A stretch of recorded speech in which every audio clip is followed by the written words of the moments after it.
Can come on. I feel like I'm getting married. Hi. Hi, welcome. How are you? I'm Michael. Johnny Rambran. Nice to meet you. Nice to meet you. You could have a seat. How you guys doing? It's kind of like the actor's studio here. Yeah, thank you. All But right. Howard style, right? Howard style. So welcome to the Mecca. I know you're from the area. I'm also from the area. We won't hold it against you that you went to Maryland, but that's okay. What part are you Okay. from? Northwest, and then I moved to Silver Spring. Silver Spring? Yes. Moco. Right on. Right on. Right. That's what I hear. You can't say Montgomery County anymore. Yeah, we've changed up. So Was how it- does was it it feel too to be long? back? It feels good. It feels really good to be back. There's nothing better than coming home and feeling the love from the people that kind of raised you. You know. Oh, am I supposed to be on this? Just so everyone can hear you. Yeah. Can everybody hear me? There we go.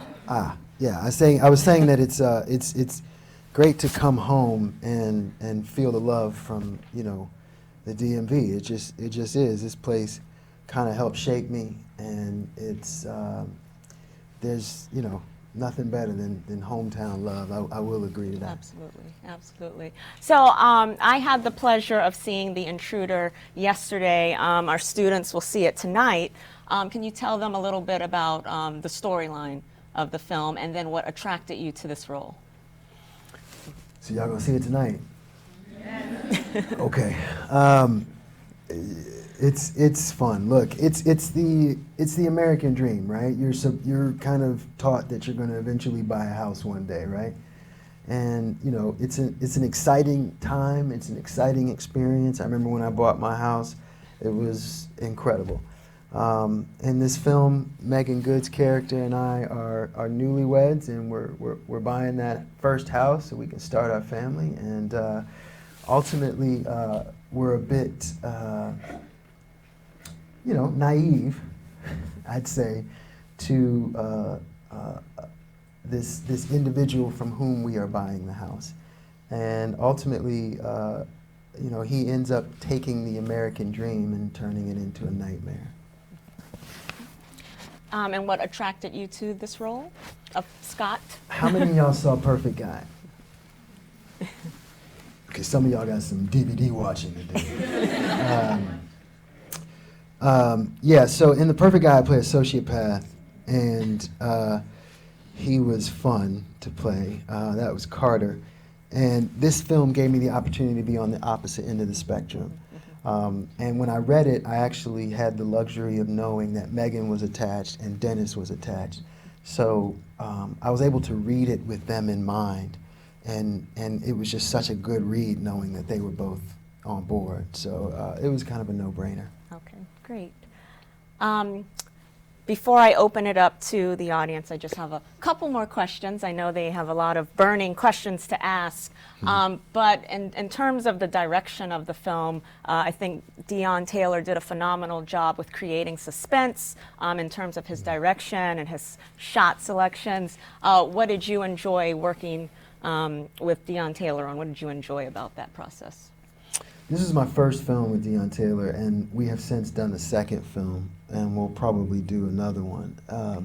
We have developed a great relationship. We work really well together. He's very collaborative as a filmmaker, and that's key. It's one thing to have a vision. It's another thing to be able to communicate that vision. It's like being a teacher, right? So there are certain people that can play basketball but can't coach it. There's certain people that know film but can't direct. Right. So you have to kind of be able to communicate. That's key, and Deon is really good about that. And where he shines, in my opinion, is you'll be in the middle of a take, and he'll see something, and either on the next take or perhaps during that take, he'll stop you and give you a note. And the note will be based on what he's seeing in the monitor. And 9 times out of 10, it's spot on. And 9 times out of 10, it makes the cut. So I guess it's good. Right. Right. Yeah. And I know you've worked with Megan Good in the past, but was there anything in particular you did for this role to build the chemistry that the two characters have? Absolutely. Now, the truth is, Megan and I have been in movies, but we didn't work together. We didn't realize that either until we started working on this one. And what happened was we ended up, working on this one, and we got together and we started talking about it. And what we said was, let's make Scott and Annie newlyweds, blissfully happy, but also real. Because if you've been in a relationship, you understand that it's a process. It's just not as romanticized as it seems sometimes in movies. And we have to be cognizant of that when approaching these characters. And there's a scene in the movie where we kind of have a bit of a spat, I guess. And Megan and I talked, at length about how do we make these characters and their background real. And so there's things in that scene, there are some components of that scene that really kind of help you understand where these two have come from and how far they've come together. Great. And my last question before I open it up to the audience is a colleague and I saw the film yesterday, and we noticed the characters aren't really race specific. Do you have any thoughts on that in terms of the changing landscape of black film in Hollywood? It's interesting you say that they're not race specific. I think they're specifically black. I think they're specifically black, and I think it doesn't need to be said that they're specifically black. And I think that, in the past we've had films with black characters, and we have to preach about how black they are. Right. We're at a point now where I think it's important to just look at them and go with it. And I think when you see this movie, because there have been people who have said, okay, so you got a white man, and he don't want these two black people in his house. And you say, if that's how you see it, yeah. Then you're looking at it from the spectrum of color only. Right. This could be, two white people in a Hispanic man. It doesn't matter. Right. But you take from it what you want. But I don't think that we're not running from the fact that we're black. And there's jokes about black people don't just look in the woods like this. You know what I mean? Like it's just what it is. So I don't think we're running from it. Look for a home in Napa Valley. Looking for a home in Napa Valley. I've heard some people say black people don't spend $3 million on a house. Why not? Right. If you have the resources, they do. Absolutely. I know black people that have done it, and they're not in entertainment. It can happen. Thank you. Well answered. All right, so we have film, television students, we have acting students, we have business students. Let's open it up for questions. Okay. All right. For this young lady right here for first question. Hello, I'm Alexis Powell. I'm a graduating senior psychology major from Baltimore, Maryland. My question was, can you just talk to us a little bit about the process of getting into a character? So I know, like, the last movie, Perfect Guy, you like a social path, like you said. And then now, like, you're the complete opposite. So what is your daily process of getting into character, like, in both of them? Each character is different, and obviously you do the prep work before. Thank you for your question, by the way. You do your prep work before you get to set, right? So, like on Perfect Guy, for example, I did a lot of research on sociopaths, and one of the things that struck me the most was this concept that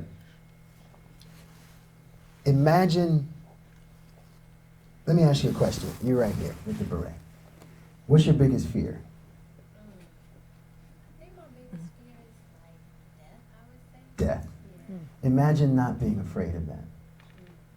Imagine having no concept of fear and how you have no concept that like you could get in trouble because trouble doesn't exist. So your whole approach is, I'm right. And if you don't see that, that's on you. Do you understand what I'm saying? That was Carter's mentality. even if you don't think you know that I'm good for you, I'm telling you I'm good for you. You don't have a choice. There's no fear there. That is way out there for me. For me, that is terrifying because, you know, fear actually keeps most of us in line. You know, if you get road rage or something like that, if somebody, you know, starts reaching underneath their chair, you might be like, you know what, not today, man. I'm just gonna, you know, you can have it. You can have it. But, so there's always an approach, but the key in terms of answering your question actually is, yes, you do a lot of research. I was taught in acting school the kinds of research that I do. If it's a period piece, I'm gonna look at the artwork, I'm gonna listen to the music, I'm gonna look at the clothes. I'm gonna read the literature from that time period to kind of know where people are. So there's all kinds of you know, prep work that you can do, and everybody has their own process. Yeah.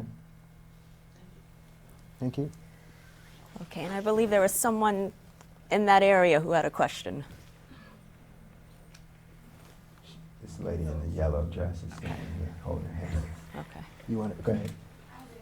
So, okay, my name's Alonda Brown. I'm from Maryland, and I just want to know your path, like how'd you start your career, like being from PG County, being from PG County. You're Me or you? Moco. I'm from Montgomery County. But, Is that a huge difference? No, it's fine. Okay. It's still Maryland. Yeah. but being from Maryland, what was your path? Like, how did you gradually get up to be? I left Maryland, I went to New York. I started out bussing tables with a college degree. And I got promoted to waiter and started taking classes at a conservatory in Lower Manhattan. And what really kind of forced me to do it, because when I got there, like I moved up there for it, and when I got there, I was trying to I started failing myself because I was trying to use all these excuses to not get started. And finally, my roommate, who was at, and he's from here as well, he was at NYU Film School, and he was like, "What are you doing? Like, you came here to act, man. Get started, get started." And so I just went into the newspaper and found like an open casting call and waited in line in downtown Manhattan. I'll never forget this, Lower East Side, maybe 350 people in line. And I waited and waited and waited, maybe a couple hours before I got in the room and I auditioned. I went in there and I auditioned and I totally tanked. It was terrible, probably one of the worst auditions I've ever had, but I got started. And when I walked out of that room, I said, okay, I'm in now. I'm game. And so after that, I started the conservatory program, and you know, I did internships at theater companies to try and, you know, pay for my acting classes and all of that. And you know, started off with small parts and small productions and student films and a little bit of extra background work. You can't say extra anymore, I guess. Background work, and I hated it. And I had somebody teach me very early on, don't do background work long. Don't do it long, because you'll do it forever. And so I did it twice, once on a soap opera and once on a student film, and I had had enough. And so, you know, I think it's just step by step. You know, you get your first role as like a guest star, and you're like, what is it? I think the term was under 5, so you had under 5 lines, and then you get like a guest star where you might actually have a storyline in the show, and you know, and then what really solidified me was my first Law and Order, where I just did a scene, and once I did that Law and Order, I felt like a certified New York actor at that point. Yeah, and but what really helps, I find, is when you can't get all of this quote unquote legit work, and legit work is defined by work that pays you. You know, was student work, right? So you do shorts and features with, you know, people that are studying film, and that's a great way to get in. So that I think that's about it. Yeah. Thank you. This gentleman. Okay. Hi, my name is Andante.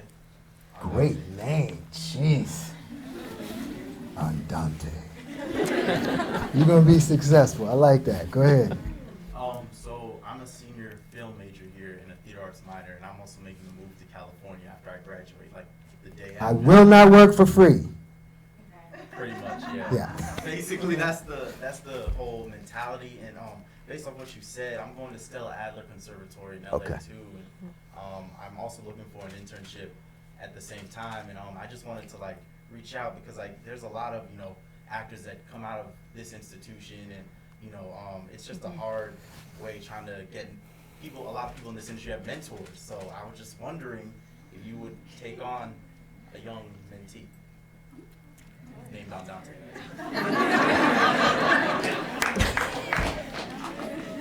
No Named pressure. Andante. No pressure. Let me ask you a question. You said something I don't like. You said it's hard. Yes. Yes. Why? Why is specifically? Yeah, why'd you say it's hard? I mean, there's just some things that just come up, Mhm. Personally, like, going on this route and not knowing, the uncertainties that may come as far as, I've been in the game, while also being a college student, I started on Backstage, done the student films, done extra work as well, and then, like, not being able to turn to anyone, it's just, like, it's lonely sometimes. You're a senior, right? Yes. You're gonna graduate? Yeah. Here's what I'm gonna say to you, and we can possibly talk later. You push through. That's why you are where you are. Yes, it's lonely sometimes. Welcome to life. I hate to say it, welcome to life. It's lonely sometimes. There were many, many nights where I got off work in New York City, went to the bodega, bought a pint of Ben and Jerry's, and ate the whole thing before going to sleep because I was depressed and lonely and wondering and second guessing whether or not I made the right decision in moving to New York. Was I an actor or was I a waiter? Nobody's ever going to ask me that question again. So when you say it's hard, the reason why I'm trying to get you to lose that mentality is if you're passionate about it and you want it, it's not hard. You know what's hard? Cerebral palsy. Cancer. That's hard. You're going to be fine. You're going to have, as long as you don't go to a place, and this is something I say to everybody, as long as you don't go to a place of pity, you have to be careful of that. And I say that because when we start believing that things are hard, they become insurmountable. And as someone who has lost both of his parents to health issues, severe health issues, my perspective has just changed. With health, everything is surmountable. Everything is surmountable. And yes, there's times when I wish I was in a different place in my career, but it's not hard because I love what I'm doing. And it's not hard because I'm taking the necessary steps to get there. What can be hard and frustrating sometimes is people's expectations that you should be a certain place just because of this movie or that movie, or because you've been doing it for so long.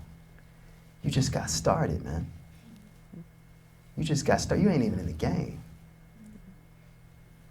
So there's this mentality. You ever guys see this movie called Love Jones? So Isaiah Washington's character has a great line in that film where he says, falling in love is easy.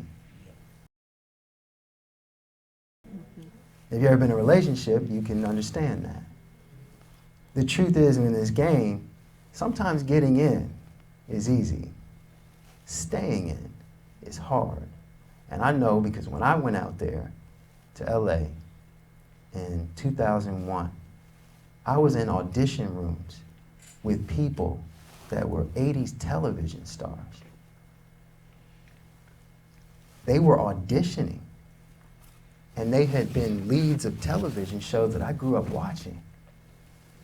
So if you're passionate, it's not necessarily hard. Doesn't mean that everything is smooth, and I'm not, portraying this image of euphoria here. But don't look at it that way. That's my advice. Don't look at it that way. You have to look at it as this is just another hurdle.